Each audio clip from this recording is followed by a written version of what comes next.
All right. Welcome to the Bullpen. Robbie, I'm excited. This is episode number 1 of the Bullpen. And in this show, we are going live every single week. I'm walking you through the behind the scenes of us building our billion-dollar sales team. We are hiring some killers for the sales floor. This Bullpen is literally through the door, right past the studio. And this episode is all about sales teams, and how to improve yourself as a salesperson so you can bring it to the market and absolutely crush it. And today I'm going to walk you through how to crush your sales interview, because the one thing we've been doing for the past 4 weeks is a lot of interviews. We have done Katie, her desk is just outside right here. Katie's gone through literally thousands of job applications. So we know a thing or two about what it takes to actually, number one, get yourself the interview, but then once you're in the interview, what you have to do to ace it so you actually land the position. Because we're building out our sales team, we've got a whole bunch of desks out there, we're filling those up, and then my goal is to have 20 salespeople in this office because we just moved. I want to have 20 salespeople in this office by the end of the year. We'll have 10 working in the next 4 weeks.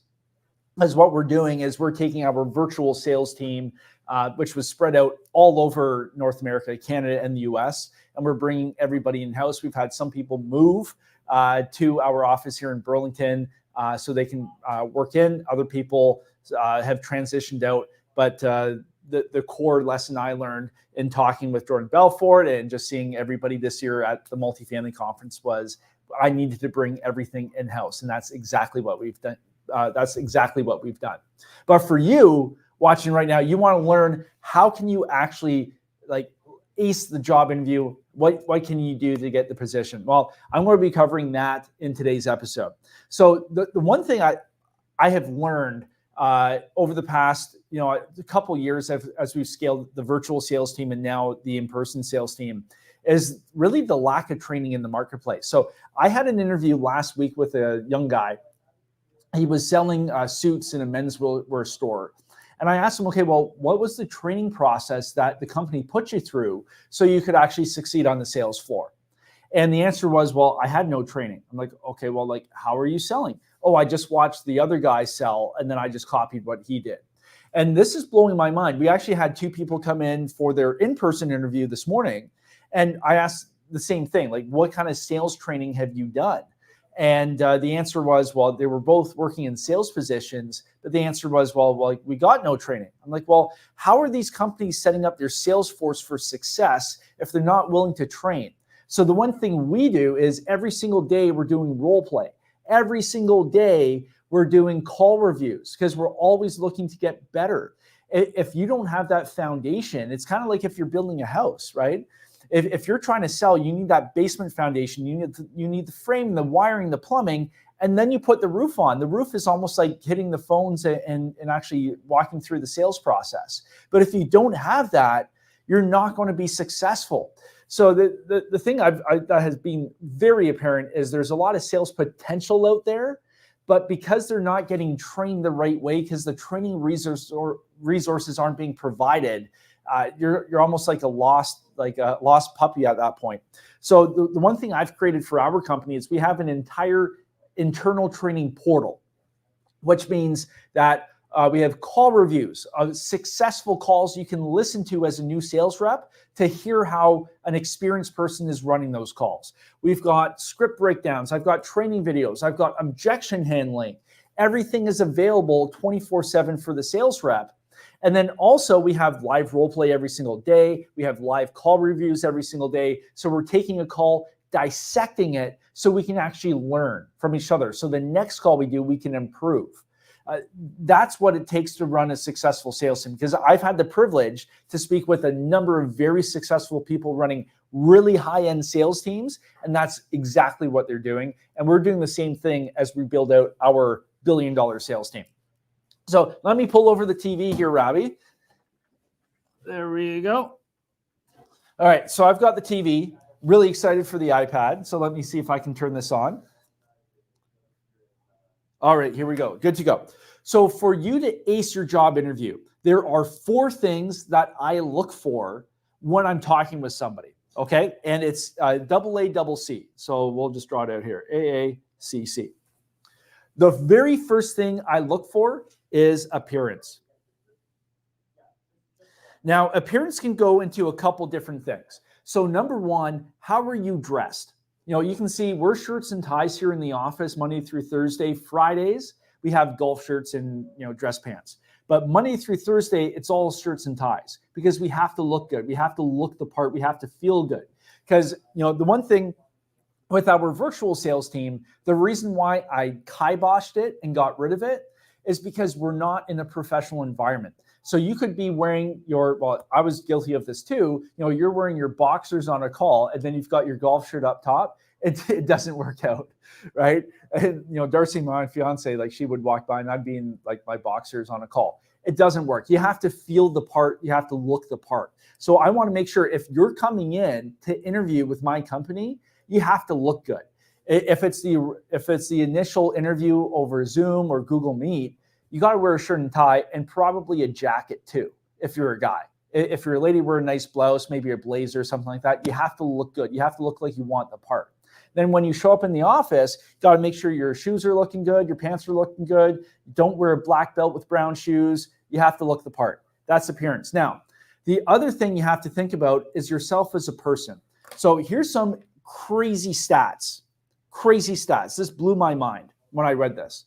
So right now, as of 2024, approximately 74% of the US adult population is either overweight or obese.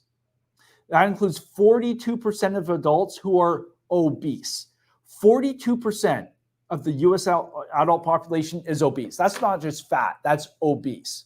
So as a salesperson, sales is 90% mental. And the thing you have to realize is as soon as a prospect sees you, they make an instant judgment about who you are as a person. Same thing with me, right? If my customer is going to judge you based on how you look, I'm going to judge you based on how you look too. So here's what I can tell. If somebody walks in and they're overweight or obese, that means you're not dedicated. You don't know what it takes to remain consistent with something. You're not dedicated to improving yourself. So what message does that send to the prospect? Well, it means you're lax. It means you can't stay committed to something. It means you can overindulge, right? You're not committed to improving yourself. So if you're not committed to improving yourself, how can you bring it in your sales position and really crush it as a killer? It doesn't work that way. Now, in Canada, the numbers are a little bit better, but not a lot, right? 64% of Canadian adults are either overweight or obese, 30% are obese, and 34% are overweight. That's crazy.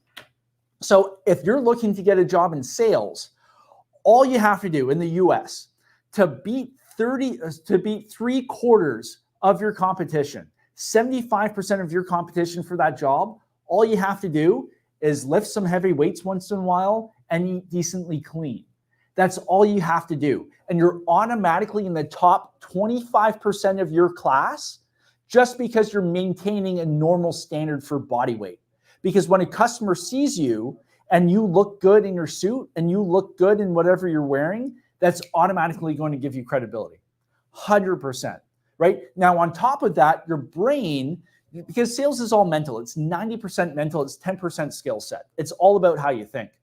If you're in shape or even decently in shape, like we're just talking not being obese or overweight, if you're decently in shape, you're going to think better, you're going to feel better about yourself, you're going to have more energy, you won't be lethargic. All of these things will help you sell better. So anytime I see somebody come in for an interview and they're in shape, like we're onboarding 2 guys right now, both of them hit the gym, you can tell they look good, they feel good. That shows to me that they're dedicated and they're going to bring it when they're selling. Okay, so in terms of appearance, it's how you dress. You have to look the part like you want the job, but you also have to take care of your body, because if you're not taking care of your body, you're not going to perform well on the phones. Okay, so that's appearance. That might be a little controversial, but I think it has to be said. Now, number 2, and then Ravi's got his pull-up bar right here. We have to get a reverse view, Ravi, so we can see the pull-up bar. All right, so that's appearance. The second A is attitude. You have to have a good attitude because the customer has to see that you're actually wanting to help them. You have to have a good attitude. If you're just mailing it in every single day on the phone call, if you're sounding like you're bored, if you're sounding like you would rather be somewhere else, what kind of message does that send to the potential customer, right? If you're not enthused, how are they going to be enthused about your product, right? Because with sales, a lot of the sales process is taking somebody from one stage of interest and increasing their certainty levels and their interest in your product. And how do we do that? Well, we match them where they're at today, and then we bring them up. If your energy is a 2 out of 10, and that's where you're going to stay because you have a bad attitude, well, you're not going to be successful actually running a sales call. It's just not going to work. So you have to bring that attitude to the customer, to your prospects on your sales calls, but that also translates into your job interview. Because I'm looking at you, when you come interview with me, I'm looking at you like a customer would.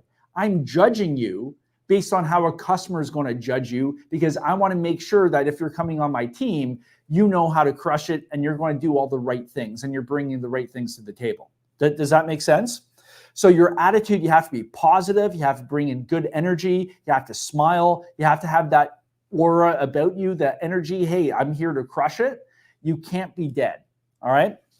Now, moving over to the 2 C's. Then we have confidence. Confidence, not arrogance. And you can always tell. Somebody who's confident, they're not going to like mince their words, not going to hunch over like this. Their shoulders are back. They're going to look you right in the eye, and they're going to give you an answer. Somebody who's not confident, they won't even look you in the eye.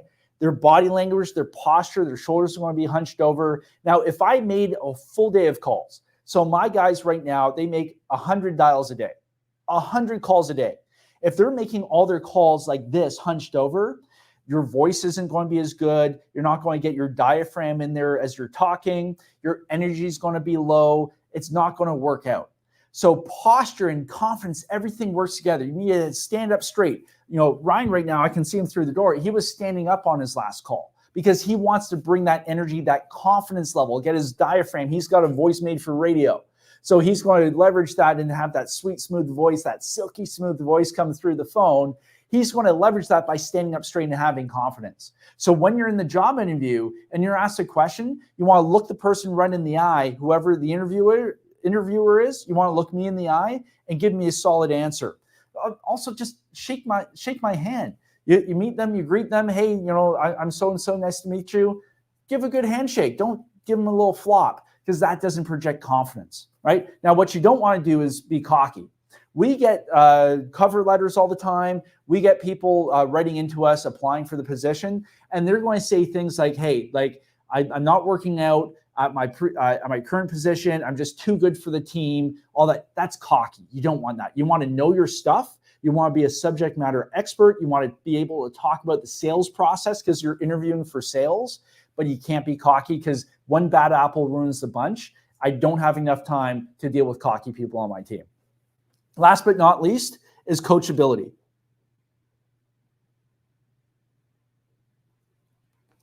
You have to be coachable. You look at the best athletes in the world, and there is a correlation between good athletes and good salespeople.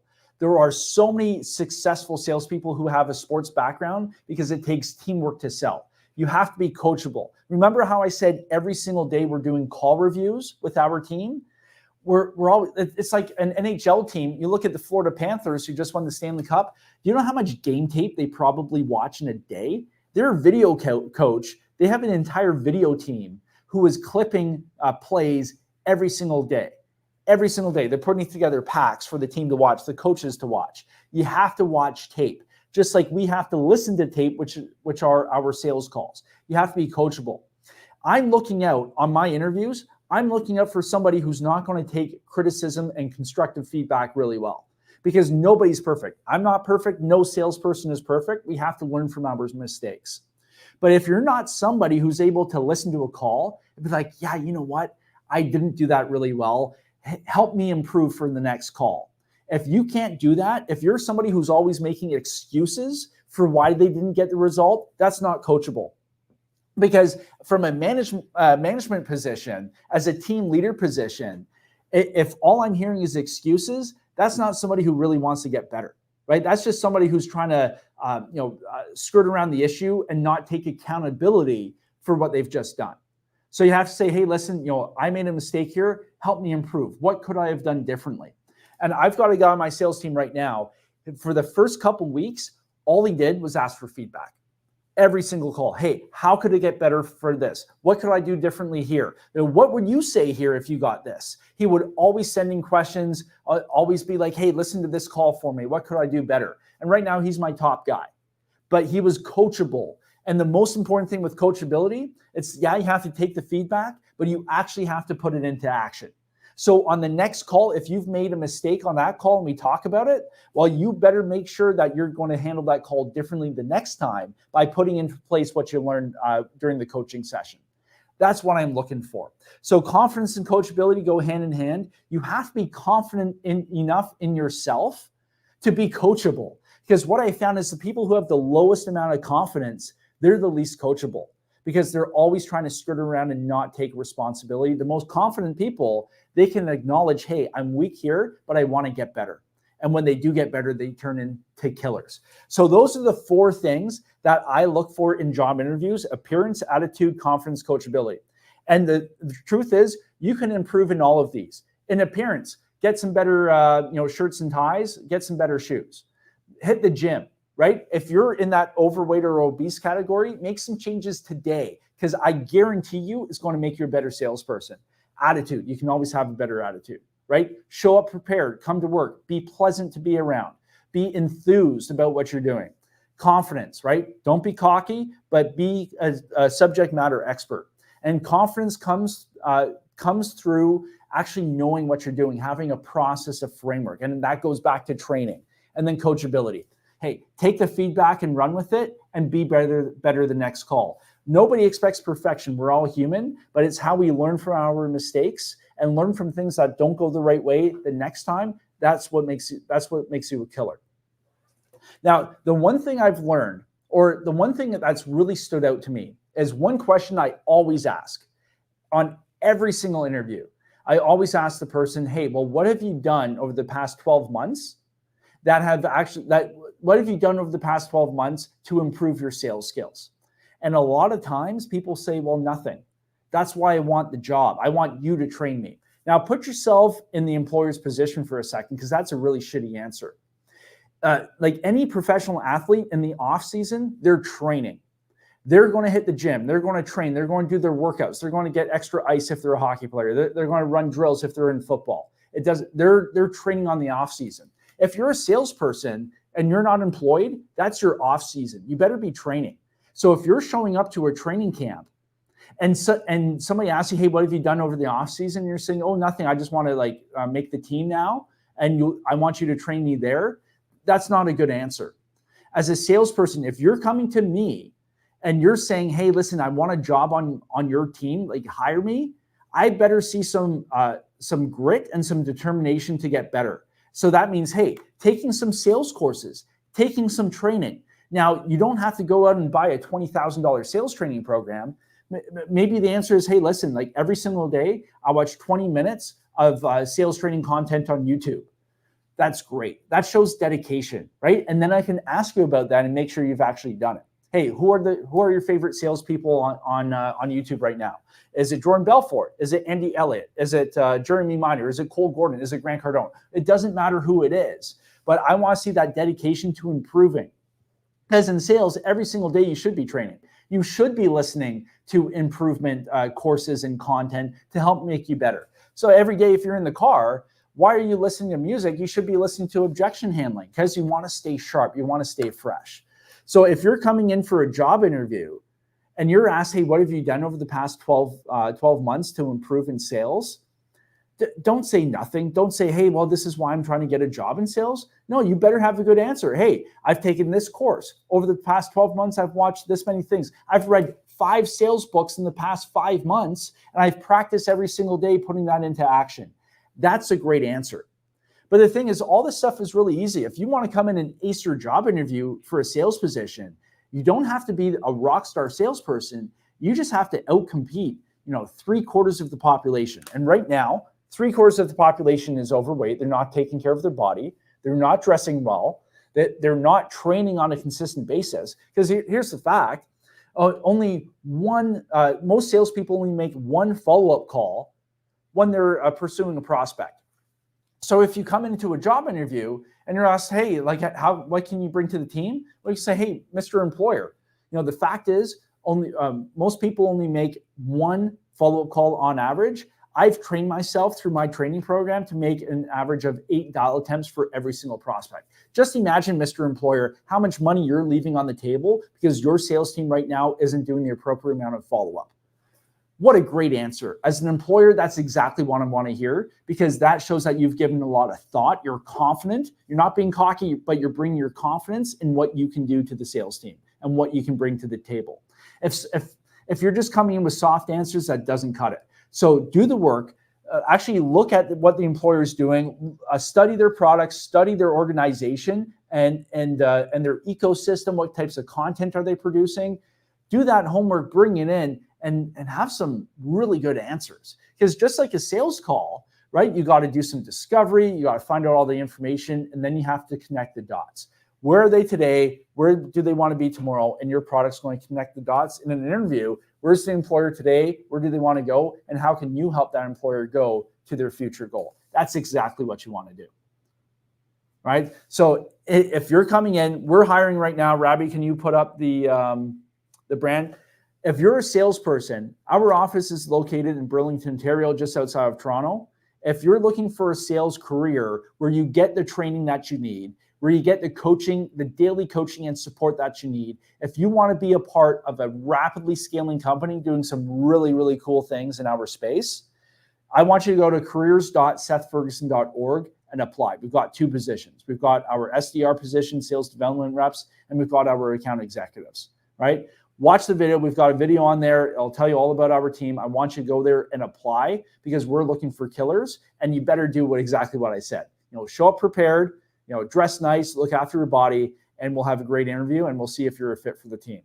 All right. So that's exactly how you nail your next sales interview. Put it into practice. We're doing a ton of interviews. We'll be interviewing for the next probably 4 to 6 months as we build out this sales team. So we're doing a lot of this stuff. I've learned a lot through the process, and I'll keep you guys posted as we scale up this team. Every single week, I'll be going live, sharing the lessons I've learned and how we're building out this amazing team of absolute sales aficionados. All right, I'll talk to you guys later. See you next week on the Bullpen.